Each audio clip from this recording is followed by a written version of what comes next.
The instant I stepped into those doors, a hush fell over the room, not the polite, reverent quietness, nor the hushed whispers that follow an important arrival.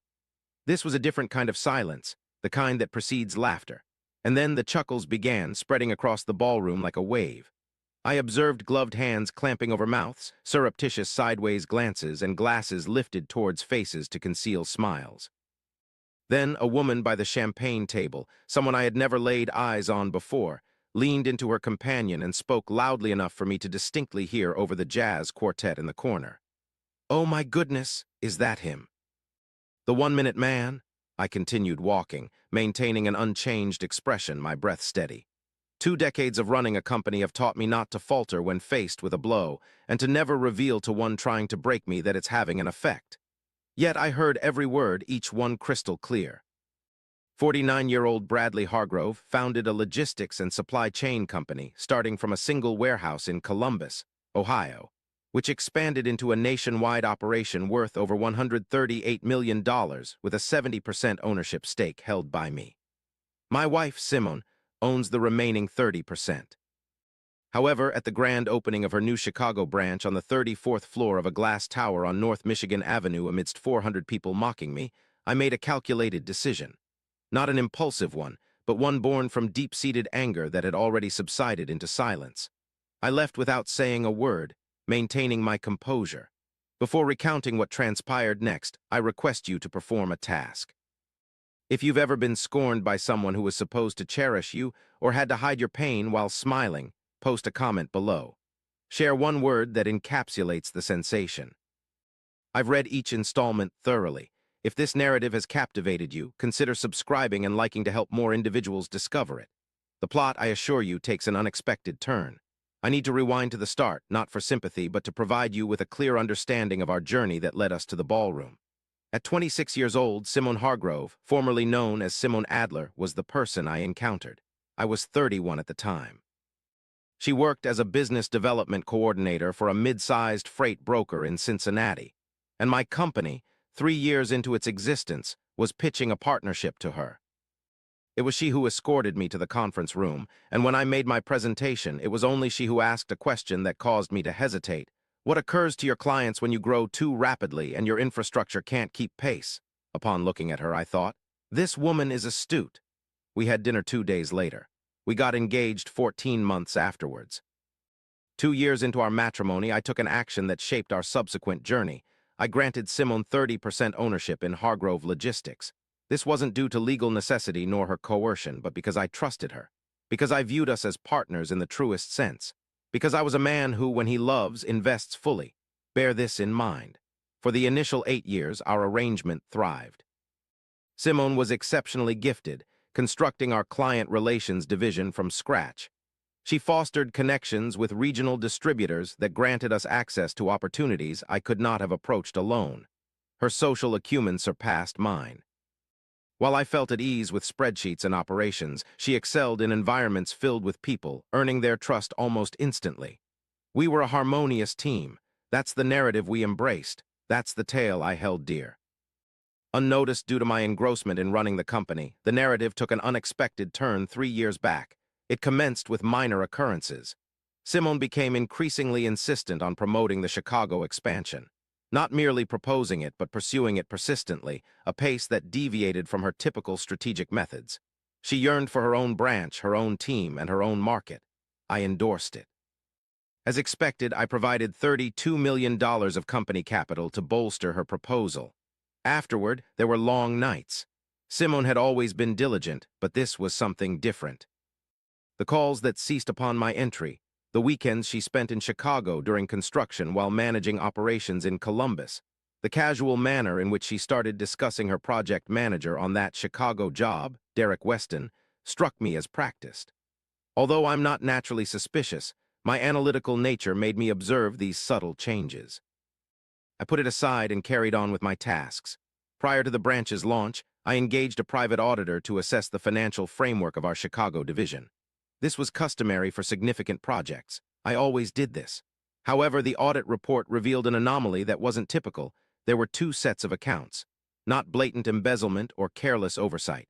Instead, it was a complex, hidden manipulation to give the appearance of normal fluctuations at the overall level. But upon closer inspection and tracking the payment transactions through 3 unregistered entities, a pattern emerged. Funds were being transferred, not large amounts at once. Rather, consistent transfers over an 18-month period, totaling around $4.2 million, had been clandestinely diverted from the Chicago construction budget. The paper trail, though faint, indicated 2 individuals. One of them was Derek Weston. The other was my spouse. I pondered over the details for 11 days before taking action. For those 11 days, I returned home to Simone, shared meals, inquired about her day, and listened to her discuss the party's opening, the guest list, and the florist who had botched the centerpieces. Yet, unbeknownst to me, she lied directly to my face during those 11 days. I made use of those 11 days constructively. I contacted David Ashworth, a lawyer I have trusted for 14 years, and Renee Calder, an accountant who is as methodical as they come. Additionally, I reached out to Franklin Briggs, a forensic financial investigator with whom I had collaborated on 2 previous occasions during acquisition due diligence. Over the course of those 11 days, we meticulously constructed a case, comprehensive, watertight, and fully documented. Every transaction, each shell company, every timestamp, every electronic signature was scrutinized. We discovered something else in our investigation. Simone had filed paperwork 4 months prior to reclassify her shares. Hidden within corporate documentation, typically overlooked and less scrutinized, was a restructuring plan proposed by Simone for the Chicago branch's ownership. If uncontested, this would have established a semi-autonomous subsidiary under her control, utilizing $32 million in capital. This move signified not only a divorce from the marriage but also from the company, with Derek Weston being the catalyst. Messages revealing this were discovered incidentally during a financial investigation. While reviewing communication logs on the company server, these 2 years' worth of emails on Simone's account, apparently left unsecured due to its familiarity and long usage, came to light. I won't delve into specifics, but let me make this clear. Simone disclosed personal, intimate details about me to Derek, secrets that a wife accumulates over years of marriage and keeps private. He used these revelations to amuse himself for the past 2 years while writing. After glancing through the messages once, I instructed Franklin to preserve them all. Then, I went to the gym for 2 hours, seeking something to punch that wouldn't retaliate. Upon returning, I resumed planning. The inaugural event was set for a Saturday night. For weeks, Simone had been meticulously preparing for it at the Pinnacle Ballroom in the Meridian Tower on North Michigan Avenue. With 400 guests, a jazz quartet, a champagne tower, and all the trimmings, she hadn't scrimped because she was using company funds, my company funds. Despite this, I made the decision to attend, not for confrontation or spectacle, but to continue with my plans. Attended due to the potential oddity of my absence, and as part of an intricate strategy necessitating precise events. Unforeseen was Derek Weston. Arrived at Meridian Tower at 7:45 p.m. Dorman matched my name with a list, revealing a subtle concern I could not discern then, now aware he'd been warned about me. The elevator ascended to the 34th floor, and upon entering the ballroom, I was dressed in a charcoal gray suit from Milan 5 years prior, maintaining composure. The room buzzed with people, shimmering with luxury, an event Simone could effortlessly orchestrate. A silence fell approximately 10 seconds after entry, spreading like a ripple of information among the attendees. Laughter followed, emanating from the champagne table, hushed whispers, one particular man towering above the rest. I continued walking. I was searching for Simone. I spotted her standing with a group by the tall windows that overlooked the lake. She donned an unfamiliar red dress and had a calculated expression on her face, not one of panic, but rather one that suggested she was running calculations in her mind. It seemed as though she was computing something.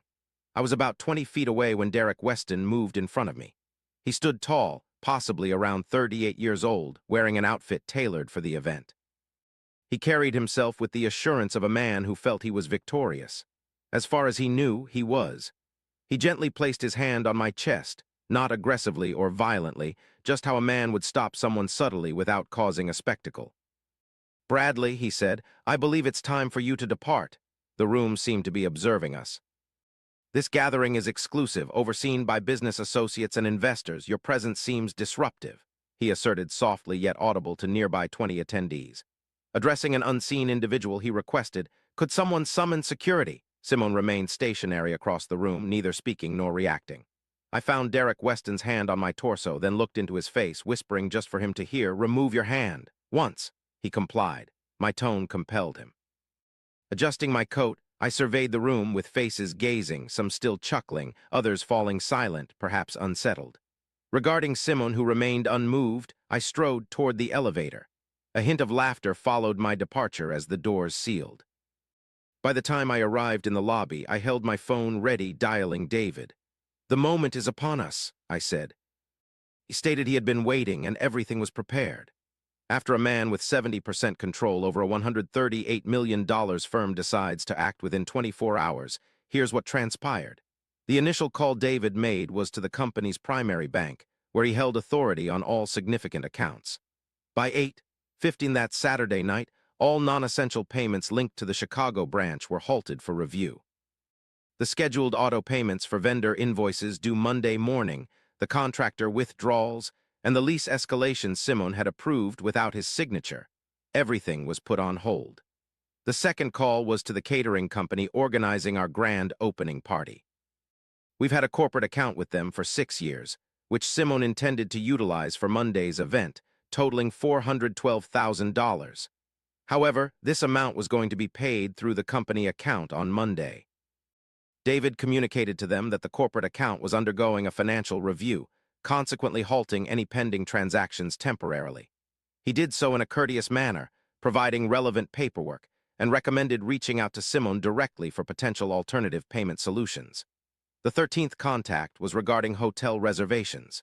Simone had reserved 14 rooms at the Lowe's Chicago on East Superior Street for attendees during the opening weekend. Similarly, the corporate account was halted in this case. The fourth call was the one that I had been pondering over extensively. Simone and I had arranged a business trip to Barcelona in 3 weeks, which she referred to as a partner relations summit with European distributors. Investigations by Franklin confirmed that Derek Weston was also registered for this summit. The travel arrangements, including business class flights, a suite at the Hotel Arts Barcelona on the waterfront, and €5,700 for 5 nights, had been made using the company travel account. David initiated the call, resulting in the cancellations of both reservations. By 10:30 that evening, it was likely Simone was still celebrating in a ballroom on the 34th floor of the Meridian Tower, toasting Derek Weston, unaware that the financial structure she'd constructed over 2 years was starting to dismantle quietly. However, the critical call, the one setting off a chain of events, had taken place earlier, before the party, 2 days prior. I invoked a shareholder provision drafted by David into our corporate agreement 4 years ago, when our company first surpassed $50 million in valuation. This clause enabled the primary shareholder to initiate a review of the asset value and freeze assets temporarily in any subsidiary or division upon evidence of financial anomalies. The evidence of anomalies was presented, and the clause was activated. As the Chicago branch, a Hargrove Logistics subsidiary, I now have control to conduct a comprehensive financial audit due to my majority shareholding status. Simone's endeavor to separate the Chicago branch into an autonomous entity encountered an obstacle as formidable as a federal filing. That evening, I headed back to Columbus on I-65 South, with windows rolled down and radio off, seeking solitude. Over the next 4 hours, my mind wandered through 14 years of marriage, contemplating a woman who posed a crucial question in a Cincinnati conference room, which I answered truthfully because I believed she deserved honesty. I pondered the pain of investing oneself fully into another person, only to watch them use that investment for purposes you never consented to. I didn't weep, not out of toughness, but because the mourning had already occurred. During those 11 days of observation and case building, I had grieved most of my sorrow. The remnants seemed indistinguishable from work, mirroring my lifelong commitment to meticulous labor. At 2 in the early hours of the morning, I filled a glass with bourbon before retiring to bed. My phone displayed 56 missed calls. The first call arrived at 10:47 on Saturday night. It was Simone. I ignored it. Soon followed another call from Derek, a long-time company employee. I declined to pick up that one too. More calls came in, this time from Simone, then an unknown number which later revealed itself as the event director of the catering company, who had been informed that Monday's payment wouldn't go through and thus expressed legitimate worry. Once again, there was Simone on the line. Another call from a Chicago area code I didn't recognize followed, then 4 more calls from Simone. By the time I reached home at 2 in the morning, the total had climbed to 56 missed calls. Placing my phone face down on my nightstand, I slept for 6 hours. On Sunday morning, I prepared coffee. At my kitchen table, the same one Simone and I had shared breakfast on for 8 years, I began fielding calls. Not from Simone or Derek, but from suppliers, caterers, and hotels. Each call was handled with professionalism. I expressed apologies for any inconvenience and shared that a financial audit was underway. I assured them our company's commitments would be addressed appropriately once the review was completed. Every interaction was cordial, leaving each vendor understanding that they should contact Simone Hargrove directly regarding payment issues. The doorbell rang at 11:47 on Sunday morning, an unexpected visitor. Peeking through the window before opening, I saw a face I hadn't foreseen, Robert Adler, Simone's father. He's a 68-year-old retired electrical contractor from Dayton. He is a man who spent 40 years crafting things with his hands, and in the 14 years I have known him, he has never asked me for anything. On my birthday, he calls and attended my mother's funeral. In truth, he embodies decency. One day, he stood on my porch holding his car keys, indicating a 2-hour drive from Dayton without prior notice. Upon opening the door, he looked at me for an extended moment before saying, "I believe you should explain what transpired." I prepared coffee for him. We sat at the same kitchen table, and I recounted some but not all of it. The messages, intimate details I had no right to disclose about his daughter, yet shared the financial situation, shell companies, the $4.2 million restructuring of shares, the plan to separate the Chicago branch. Robert listened intently without interruption. He gripped his coffee cup tightly and focused on the table as I spoke. After I finished, he remained silent for a prolonged period. Eventually, he stated, "I have something to ask, and I need an honest response." Of course, I replied, "Is there any part of this that's incorrect? Any aspect that might not be as clear-cut as it appears?" "No," I said, "I wish there was." He nodded slowly. "She claimed you were attempting to sabotage her business due to jealousy over the phone last night, and that you caused a commotion at a gathering, followed by canceling everything in retaliation against her." I remained silent. Robert said, "You're not the kind of man who causes scenes." This left her speechless. He put down his coffee cup. "I apologize, Bradley. I'm unsure what I did wrong with her, but I know this isn't your fault." An hour later, I escorted him to his car. He shook my hand and then held me in a hug for more time than a man from his generation typically would. In the driveway after he left, I allowed myself to fully feel the gravity of the situation for precisely 60 seconds. Afterward, I entered and contacted David. The legal process commenced on Wednesday.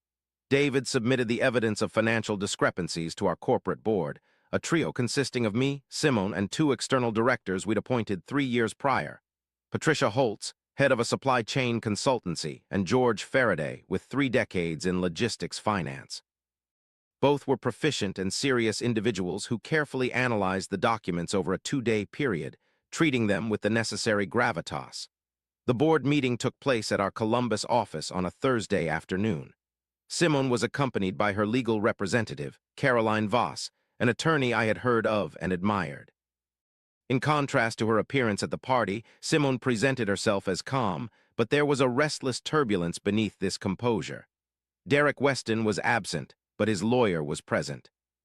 The specifics of the board meeting aren't being disclosed completely as parts are still underway, and my lawyer has suggested restraint. However, I can share the result. Patricia and George supported the financial review and the temporary asset freeze, which Simone unsuccessfully tried to reverse. The Chicago branch is now required to undergo a full independent audit within 60 days. All non-essential spending is halted until then, and Simone's initiated share restructuring filing was challenged and put on hold pending the financial investigation. Simone's lawyer contends these actions are retaliatory, but Caroline Voss presented a strong case.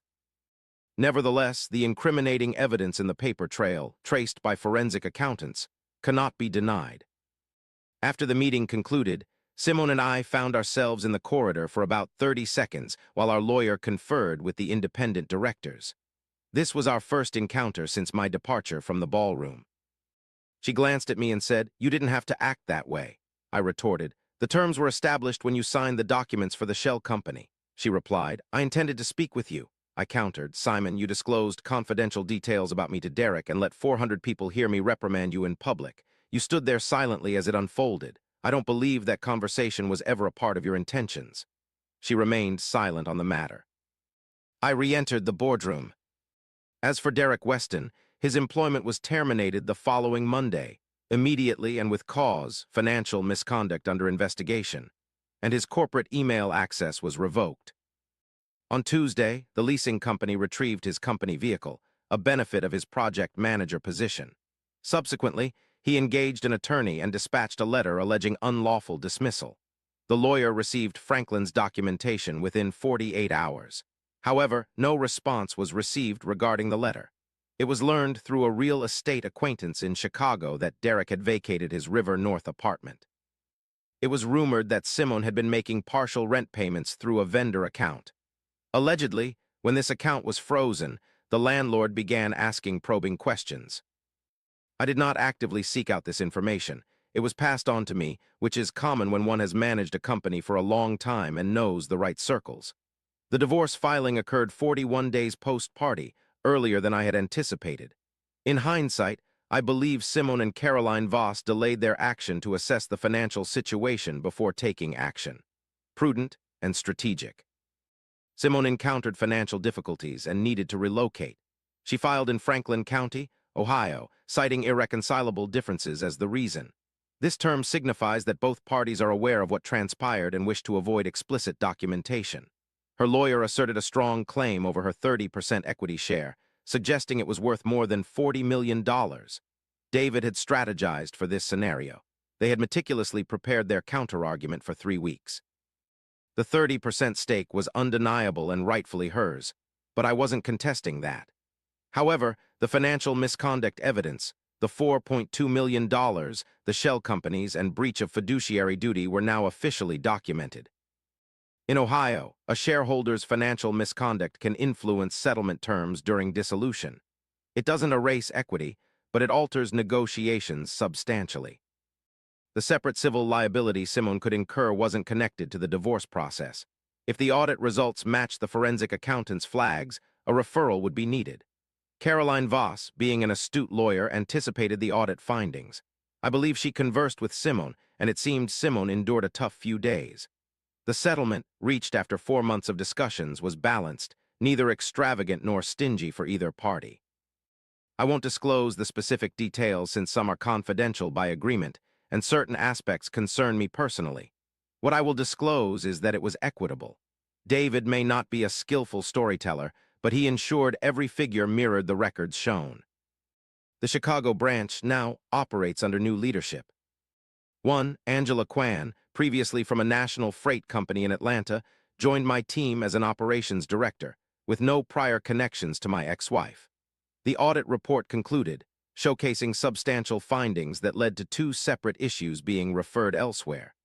I remain uncertain about the outcome of those referrals as they are not within my jurisdiction. 3 months post-divorce, I was in my Columbus office on a Tuesday morning examining Q3 figures when my assistant informed me of an unplanned visitor. She mentioned that the woman claimed it was personal and thought I'd want to listen. I instructed her to let her in. The woman, around 45, was neatly dressed, with an assertive demeanor suggesting expertise in challenging discussions. She identified herself as Patricia Walsh.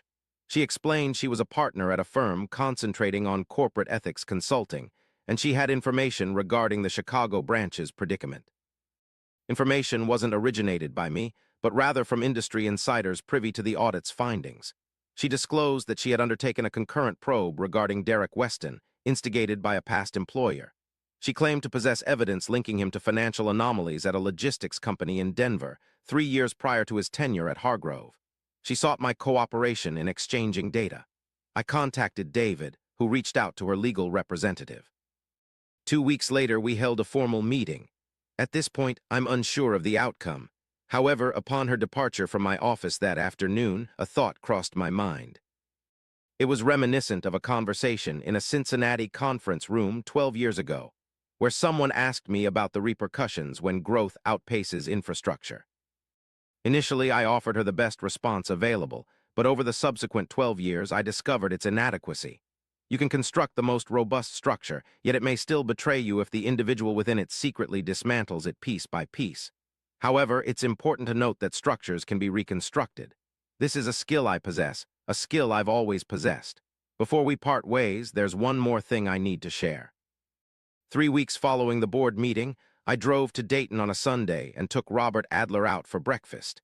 He chose the location, a diner on Salem Avenue that had preserved its 1971 breakfast menu. We consumed eggs and poor coffee while discussing the Bengals for 20 minutes, the only football team that Robert has ever genuinely supported. Then he said, "I spoke with Simone, I waited, and now I've shared this with you." You informed her that despite whatever she believed she was doing, she had wronged you, and regardless of the past events between them, a man deserved more than what transpired at the party. This appeared to distress her, and she began to cry, which wasn't expected. I inquired if she said anything in response. She admitted feeling ashamed since that night, claiming that seeing your face as you left had helped her understand something unclear before. I remained silent. Robert emphasized he wasn't asking for forgiveness, but merely wanted you to be aware that the woman he raised still exists within her, albeit she made a series of numerous poor choices. He looked at me, and I likely did the same, due to not questioning harder when the opportunity presented itself. Robert was not accountable for his daughter's decisions at 40 years old, but felt responsible for preparing breakfast. Before I could touch the bill, he picked it up. I idled in my vehicle for a while prior to my return journey to Columbus. The diner windows were clouded at the margins due to the internal warmth. Thoughts swirled around me concerning the implications of committing fully to an individual, and what course of action should be taken when such commitment proves regrettable. I'm unable to provide a straightforward resolution to that conundrum. I'm unsure if anyone can.